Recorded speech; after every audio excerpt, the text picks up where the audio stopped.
Quem pôde acompanhar as minhas redes sociais, uma semana atrás eu tive uma grande oportunidade. Uma grande oportunidade, que foi passar 7 dias num barco, no meio da Amazônia. E quem acompanhou minhas redes sociais pode ter visto alguns stories. Aquilo ali não foi feito em tempo real, tá? Eu filmei tudo que eu podia, depois quando eu consegui uma internet, eu comecei a postar em sequência. E o que eu gostaria de compartilhar com vocês hoje foi o que, durante toda a viagem, Deus falou comigo. Desde o início que eu entrei no barco, até o último dia que eu saí, até hoje, Deus tem falado comigo, e é isso que eu gostaria de compartilhar com vocês. Eu já tive algumas experiências missionárias antes. Eu passei um ano não, foram 8 meses e pouquinho, quase 9 meses no Nepal, fazendo um projeto de plantação de igreja lá. Depois eu tive a oportunidade de ir para Angola em 2019, passar 10 dias lá. Mas essa viagem, ela me marcou de uma maneira que eu não esperava. É claro que eu esperava que acontecessem coisas incríveis, eu já estava com expectativa. Quem já participou de algum projeto missionário aqui, sabe como você pode ser impactado. E eu já estava com essa expectativa no meu coração, mas quando eu cheguei lá, isso foi completamente diferente do que eu imaginava.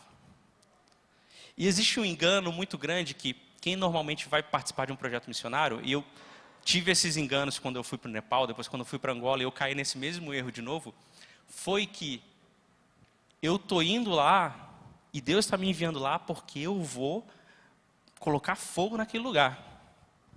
Deus vai me usar e eu vou sair passando nas casas, as pessoas vão cair assim. Aí as pessoas vão vir até mim, eu vou suor assim, elas vão ser curadas, mentira. Mas existe uma expectativa de que a gente vai ser o super-herói.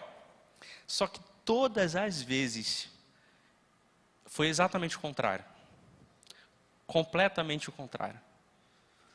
E essa palavra que eu gostaria de compartilhar com vocês é exatamente o que Deus falou comigo durante toda a viagem, tem falado comigo até agora.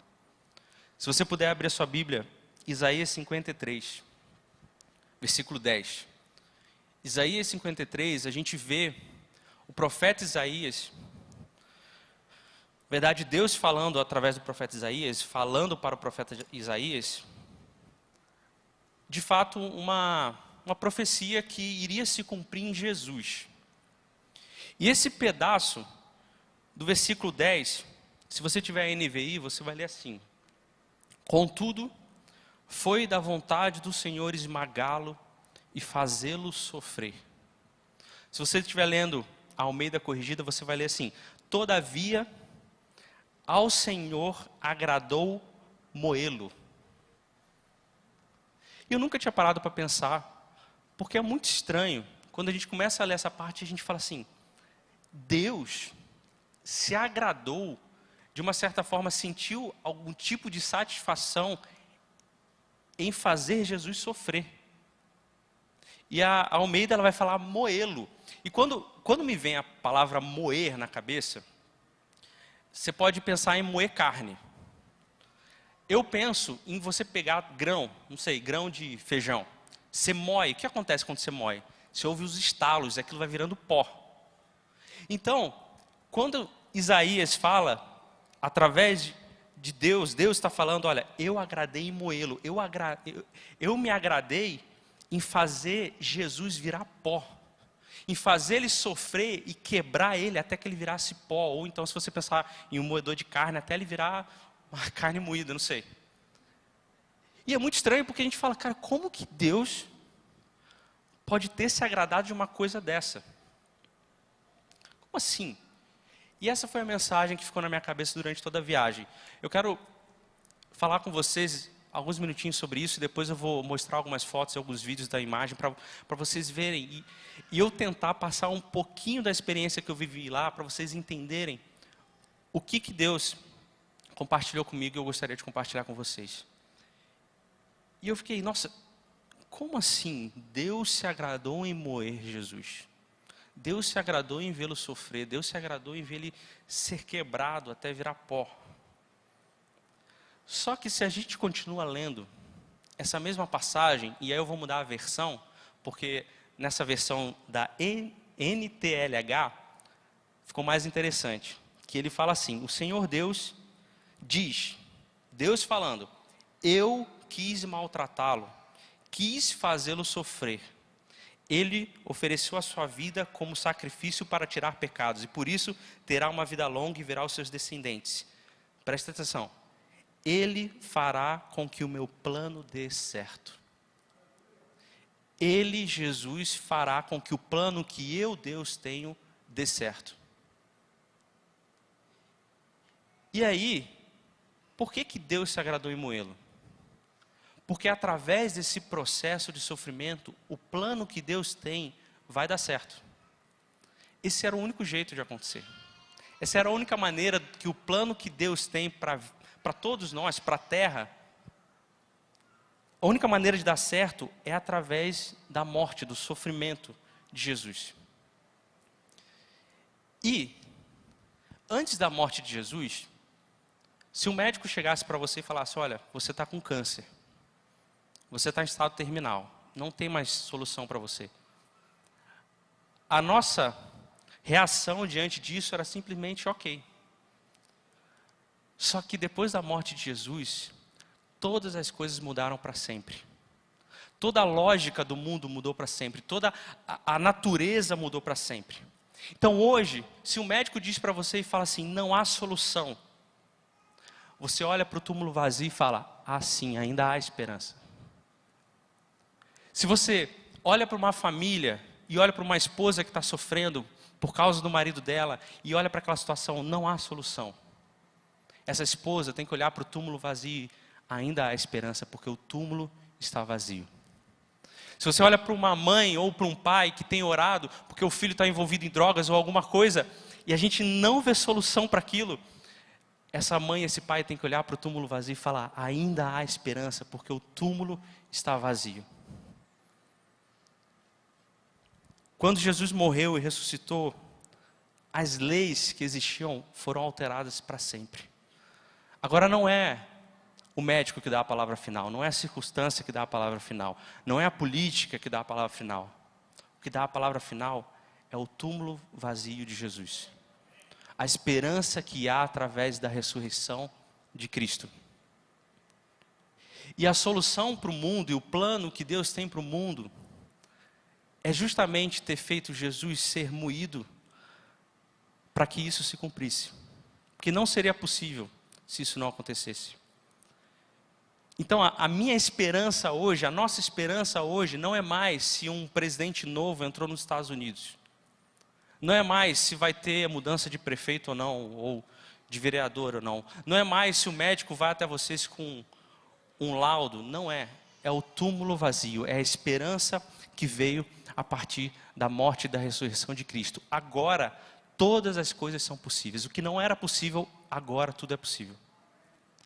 Tudo é possível porque o túmulo está vazio. E eu quero repetir que o túmulo está vazio, porque essa é a base da nossa fé.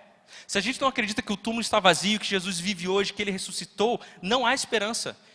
Então, quando eu vejo tudo acontecendo ao meu redor, eu tenho que olhar e me lembrar que o túmulo está vazio, ainda há esperança, é Jesus que dá a palavra final, e isso aconteceu porque esse é o plano de Deus. Esse é o plano de Deus. E Deus ainda está comprometido com o plano dele. Deus está completamente comprometido em fazer com que o plano dele aconteça. E qual que é o plano de Deus? É que a esperança alcance as pessoas que precisam de esperança. Nós sabemos que o túmulo está vazio. Nós sabemos que há esperança, mas existem pessoas que não sabem. Então o plano de Deus é que essa esperança possa chegar até essas pessoas que não têm mais esperança. Que para elas o rumo natural da vida ainda continua sendo... Elas não descobriram ainda que aconteceu algo que mudou a história para sempre. E agora tudo é possível por causa disso. E Deus está completamente preocupado e envolvido para que o plano dele dê certo. Inclusive, Ele está muito mais preocupado com o plano dele do que com a nossa vida, o nosso conforto ou qualquer coisa que a gente possa imaginar. A Mari me contou uma história de um senhor que não era cristão, e ele era casado com uma senhora e ela se converteu, essa senhora. E essa senhora se converteu e ela orava muito pelo marido dela. Não, meu marido tem que se converter. E aí ela um dia virou para ele e falou assim, olha, se for preciso eu dar a minha vida para que você se converta, que isso aconteça. E aí ela teve uma doença, foi para o leito do hospital. Enquanto o marido visitava ela, encontrava ela cantando hino. E aí ele se converteu e ela morreu. O plano de Deus para a vida dele, para a vida dessa pessoa, desse homem, era que ele fosse alcançado. E Deus está completamente comprometido com isso. Nem que a morte de alguém fosse uma luz de esperança para a vida dessa pessoa. Deus está tão comprometido com o plano dele, que ele se agradou em moer o filho dele, para que esse plano chegasse até nós. De tão comprometido que Deus está. De tão sério que é o plano de Deus. De tão sério que Deus quer que isso seja o que leva a esperança para a vida das pessoas. Nós temos muitos medos. Sempre que fazem uma pesquisa, com as pessoas, e pesquisam qual que é o maior medo que você tem. Qual que vocês acham que é o maior medo que as pessoas respondem? Esse é o segundo maior medo. O primeiro medo é da morte. Todo mundo tem medo da morte. Aí o segundo maior medo que todo mundo fala é falar em público. Você sabia? O maior medo das pessoas depois da morte é falar em público. Por causa do medo da rejeição, o medo que as pessoas vão pensar. Mas a gente tem medo de várias coisas, A Mari morre de medo de barata. Muita gente morre de medo de barata, de rato. Isso é normal. O meu maior medo hoje não é falar em público, apesar disso ainda me deixar nervoso. O meu maior medo é chegar no final da minha vida e descobrir que eu não vivi o plano que Deus tinha para a minha vida e me arrepender de toda uma vida que eu vivi. É chegar, talvez, estar no leito de hospital lá com os 80 e poucos anos, ou velho mesmo em casa, sem conseguir levantar, igual quase eu estou hoje por causa da minha coluna, e descobrir que eu não vivi o plano de Deus para a minha vida. Esse hoje é o meu maior medo. Nós encontramos uma pessoa hoje que falou isso. Ela falou, eu sinto um vazio no meu coração, porque eu não vivi aquilo que eu sonhei viver com Deus. Esse hoje é o meu maior medo. E hoje, eu quero compartilhar com vocês, e eu vou começar a mostrar algumas fotos aqui, do que eu passei na viagem, que fez com que eu revesse toda a minha vida, e que eu ficasse na minha mente sobre o que significa ser moído por Deus. Porque, através de Jesus, Deus levou e tem levado a esperança para as pessoas. E através das nossas vidas, Deus quer levar a esperança para a vida de pessoas. Nem que a gente precise ser moído para isso. Deus está muito mais preocupado com a esperança que Ele quer levar, como eu falei, do que o nosso conforto, do que a nossa própria vida. E quando eu estava nessa viagem, eu me deparei com pessoas assim, que estão vivendo isso aqui que eu estou falando, e foi para mim constrangedor e completamente confrontante. Eu fiquei perdido, eu fiquei sem chão, eu falei, cara, as pessoas estão levando a sério isso. Tem gente levando a sério mesmo. E aí eu ficava olhando para a minha vida e eu falo, cara, o que eu tenho vivido? Será que eu vou ser aquela pessoa que vou chegar no final da minha vida e falar, cara, eu não vivi o plano de Deus para mim. O plano de Deus de levar a esperança, o plano de Deus de ir até pessoas, nem que eu precisasse ser moído, nem que eu precisasse sofrer. Será que eu estou levando o plano de Deus para a minha vida? Calma aí que eu tenho que ligar aqui, agora foi. A viagem começou quando a gente chegou nesse barco. Esse barco é um missionário, é um barco da Junta de Missões Nacionais. E eu tinha um medo, eu falei, cara, eu vou enjoar. Você imagina, ficar 7 dias no rio. Mas esse barco não balançava justamente porque ele é uma balsa. E a gente ficou durante 7 dias nesse barco subindo o rio Solimões. A gente gastou o primeiro dia, praticamente, 14 horas, subindo o rio Solimões e indo até a primeira comunidade de ribeirinhos. E para vocês terem noção, a gente saiu de Manaus. Vocês estão vendo Manaus ali? Vocês estão vendo a seta laranja? Foi onde a gente chegou depois de 14 horas de viagem. Depois de a noite toda viajando e uma parte da manhã, a gente só conseguiu chegar até onde está a seta laranja. Para chegar aqui, são 6 dias sem parar dentro de um barco. Tabatinga. 6 dias sem parar. Se você quer subir o Rio Negro, que vai lá para o que eles chamam da cabeça de cachorro, que é ali em cima. Está vendo que parece uma cabeça de cachorro ali? São 20 dias de barco, sem parar. Você entra num barco, fica 20 dias dentro do barco, e aí você consegue chegar lá em cima. E isso foi onde a gente chegou. A gente chegou perto de Coari, que é uma comunidade. E cada ponto desse tem várias comunidades em volta. Aqui só estão pontuadas as cidades maiores desses trechos. E aí a gente começou a se preparar para chegar na comunidade. A gente tinha alguns médicos no barco, a gente juntou remédios, ficou separando remédios. A gente começou a separar kits para higiene bucal, para entregar para as crianças, porque as crianças nas comunidades, elas não escovam os dentes. Não é porque elas não têm pasta, é porque elas não sabem que precisam escovar os dentes. Elas não sabem que elas precisam escovar os dentes quando comem alguma coisa ou antes de dormir. Não existe essa educação. E não é porque elas não querem, é porque ninguém nunca chegou lá para dizer que elas precisam fazer isso. Esse é o seu Luiz. O nosso barco, ele estava indo para a comunidade e ele ficou preso num banco de areia porque o rio estava abaixo. E a gente meio que ficou preso ali, a gente não conseguia sair. E aí o seu Luiz morava numa casa bem do nosso lado, naquelas casas flutuantes, quando o rio sobe, desce, a casa sobe e desce junto. E ele veio nos ajudar numa canoa. E nessa, um dos pastores estava no barco, começou a conversar com ele e seu Luiz não conhecia Jesus. E ele falou de Jesus para ele, aí seu Luiz aceitou Jesus. E é isso aqui, ele tomando um café com a gente, conversando, as histórias que ele viveu durante a vida dele.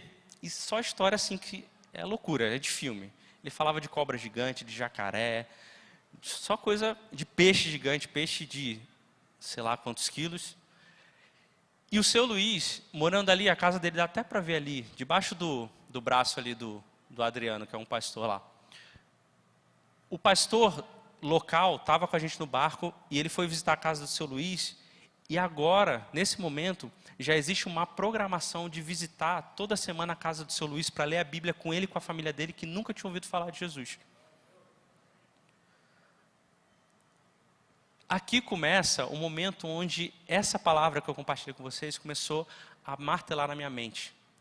Que para que Deus cumpra o que Ele tem para a minha vida, de eu levar a esperança para as pessoas, pode ser que Ele queira me moer.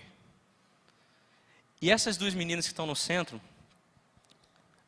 o nome de uma delas é Ana Flávia e a outra Janaína. Essas meninas, a Ana Flávia é aqui da minha direita e a Janaína da esquerda. A Ana Flávia tem 24 anos, a Janaína tem 19.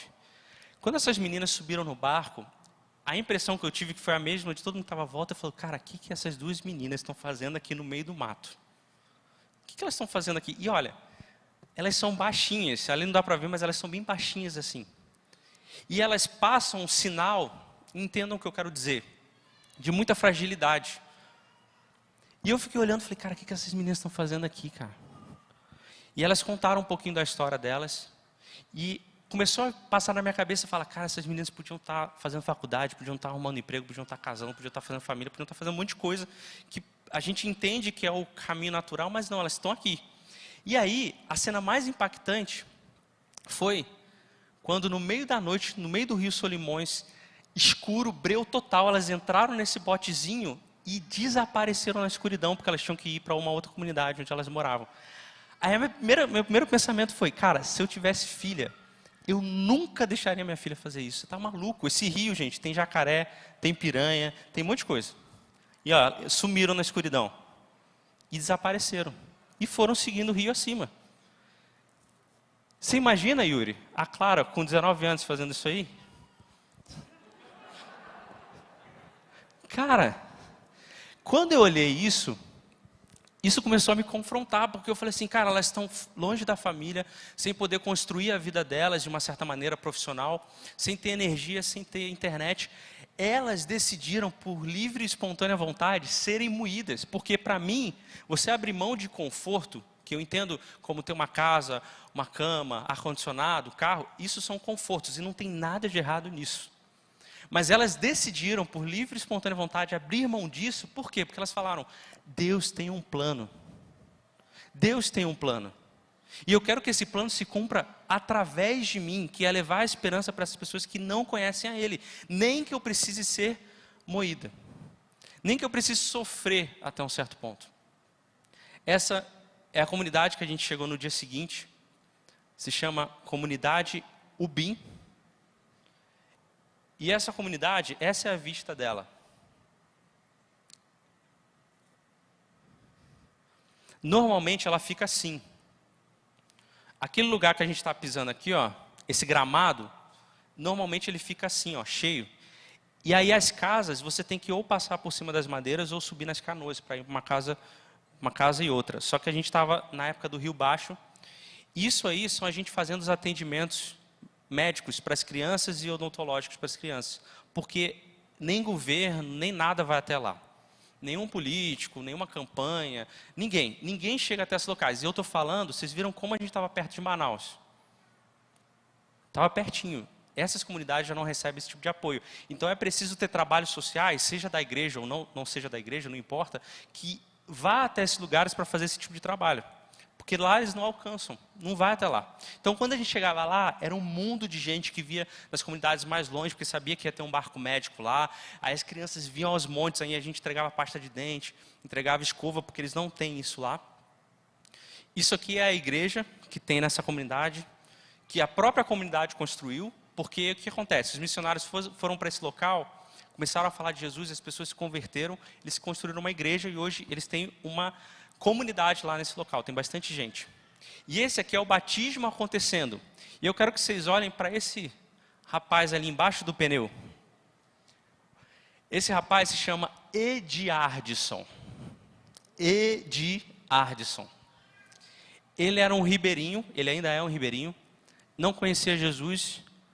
Algum missionário algum dia falou de Jesus para a vida dele, ele conheceu a Jesus, ele decidiu virar missionário, depois ele decidiu entrar numa faculdade de teologia, se formou na faculdade de teologia e hoje ele é missionário, teólogo e pastor dessa comunidade que a gente está vendo.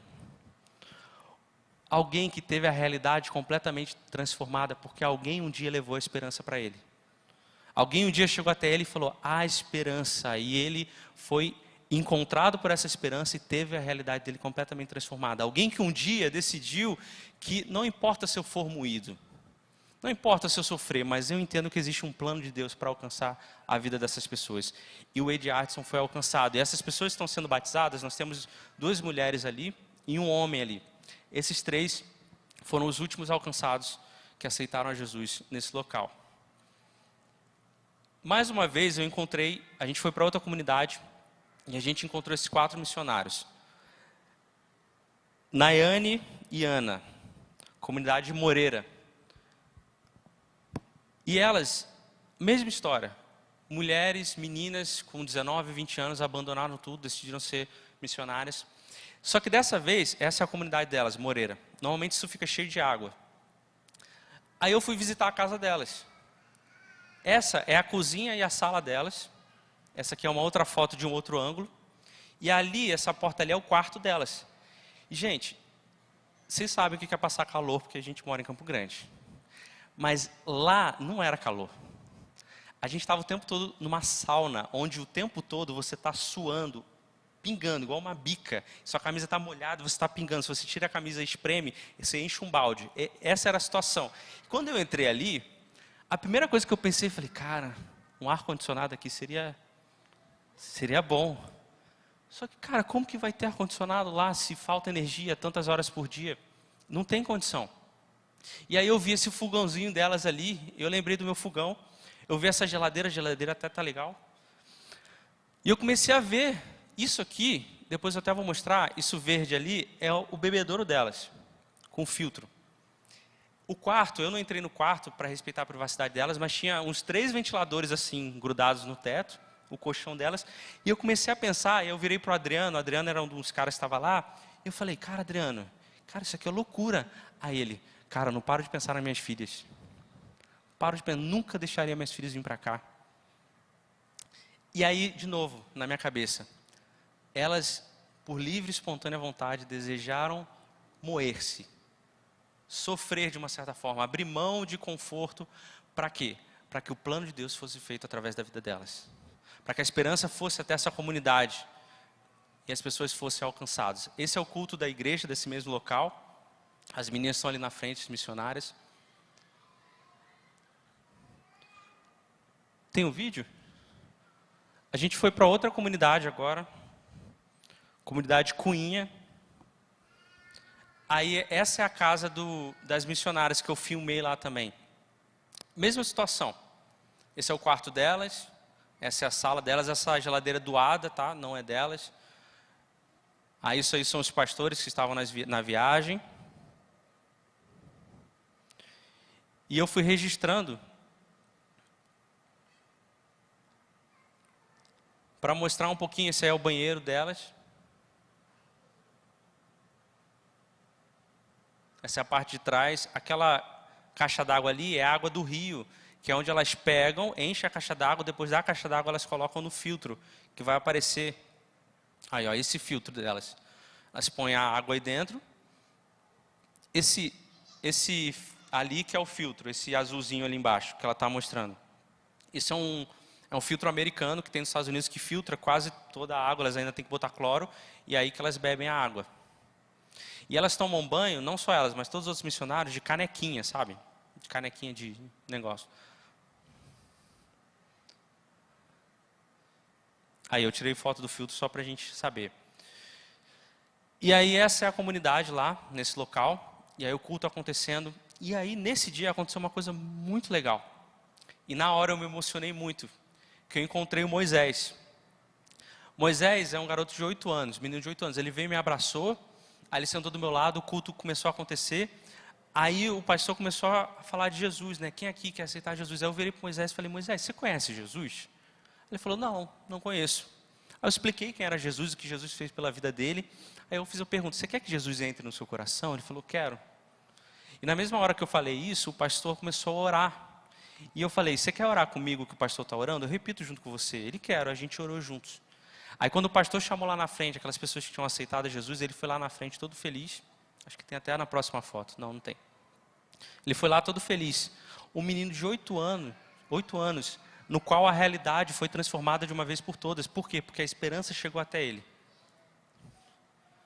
Isso aqui é o batismo acontecendo. Esse rapaz que está sendo batizado, ele é o filho da líder da comunidade. A líder da comunidade é uma senhorinha, Dona Cota, e essas missionárias conseguiram alcançar o filho dela.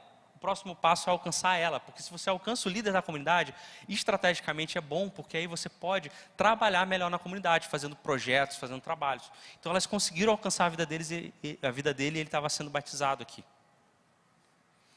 Essas duas são as missionárias, os dois da ponta são os pastores e o rapaz ali com a blusa é o que foi batizado.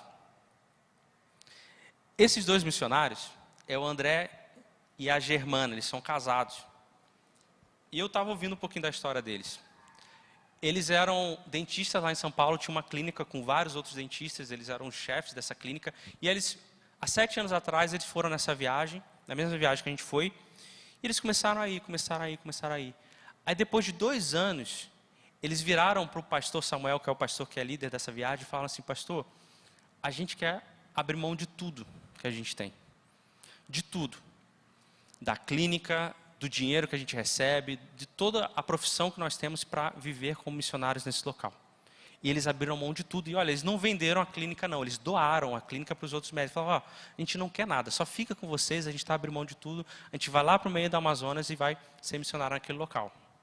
E hoje eles são os coordenadores desse projeto. Esse é o pastor José, que é o comandante do barco. Mesma história. Ele estava contando a história dele, ele falou assim, eu ganhava bem, eu tinha minha família, até um dia que eu fui alcançado por Jesus, eu percebi que existia um plano que precisava ser cumprido, e eu queria fazer parte desse plano.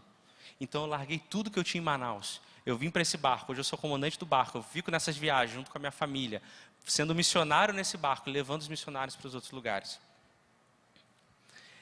Esse dia, já estava caminhando para o final, a gente foi visitar uma comunidade, que para chegar na comunidade a gente ficou 2h30 nesse barco. 2h30 sentado no barco, indo até a comunidade. Na ida, a gente encontrou essa senhora.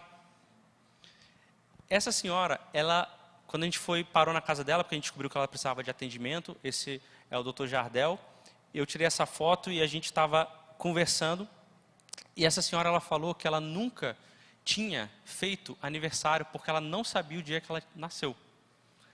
Tinha registro, mas ela não sabia onde estava. Estava em algum lugar. Ela nunca tinha feito uma festa de aniversário, ela nunca tinha comemorado, e ela não sabia nem a idade dela. Aí o Dr. Jardel pegou um bolinho que tinha ali, botou uma velhinha, acendeu a luz e cantou parabéns para ela, pela primeira vez na vida. Uma senhorinha que deve ter uns 80 e poucos anos. Pela primeira vez na vida, alguém cantou parabéns para ela, que ela nunca tinha vivido isso. E aí quando eu via isso acontecendo, eu via essa história, eu falei, cara, isso foi um ato muito simples, mas a realidade dessa senhora foi transformada para sempre. Aí a gente chegou na comunidade, é assim que eles ganham dinheiro, muitas vezes fazendo farinha de mandioca.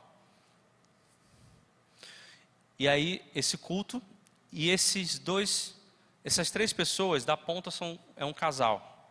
Eles foram missionários, se conheceram no campo, casaram no campo, e hoje eles continuam sendo missionários. E aí, esse dia, quando eu comecei a conversar com a Nívia, é o Fabiano e a Nívia, quando eu comecei a conversar com a Nívia, eu comecei a fazer um monte de pergunta para ela. Falei, mas como que é e tal? Enquanto ela falava, eu só pensava em mim e na Mari. Não que a gente vá para lá, tá, gente? Mas eu pensava, cara, imagina se fosse eu e a Mari, eu me colocando no local deles. Cara, eu não teria coragem de casar com alguém e levar a pessoa para um local desse, onde não tinha internet, onde não tinha nada.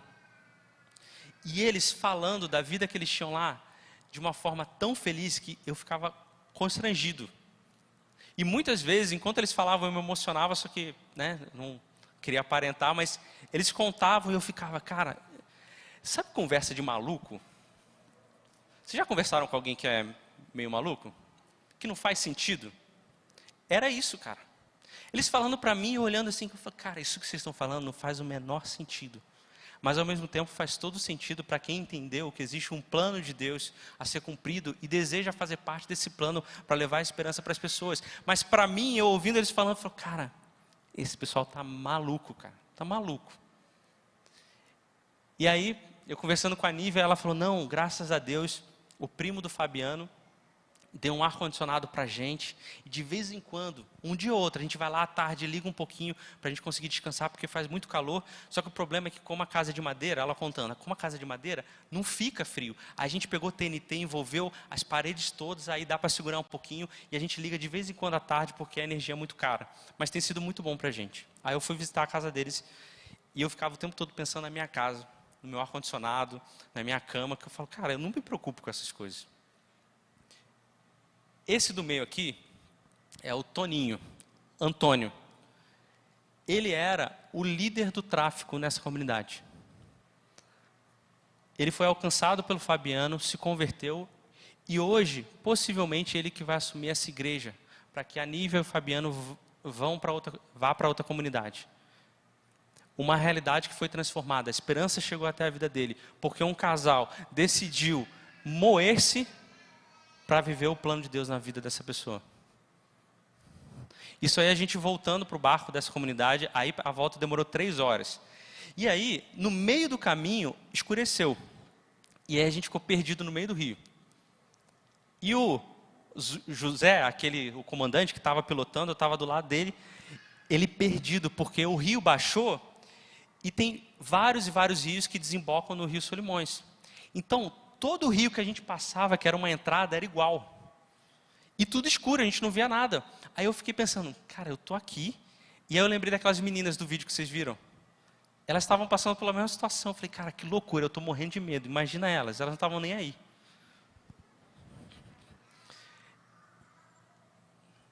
Esse casal, e eu já estou finalizando, esse casal foi um dos que mais me confrontaram. Vocês lembram que eu mostrei o mapa? Acho que o mapa tem aqui. Não. Lembra que eu mostrei o mapa? Vocês lembram da última comunidade que eu falei que demora 6 dias para chegar lá? Esse casal está nesse local. E lá é um nível, eles chamam de rústico, né? Rústico. A comunidade é muito rústica. Quando vocês ouvirem que a comunidade é muito rústica, é que a coisa é tensa.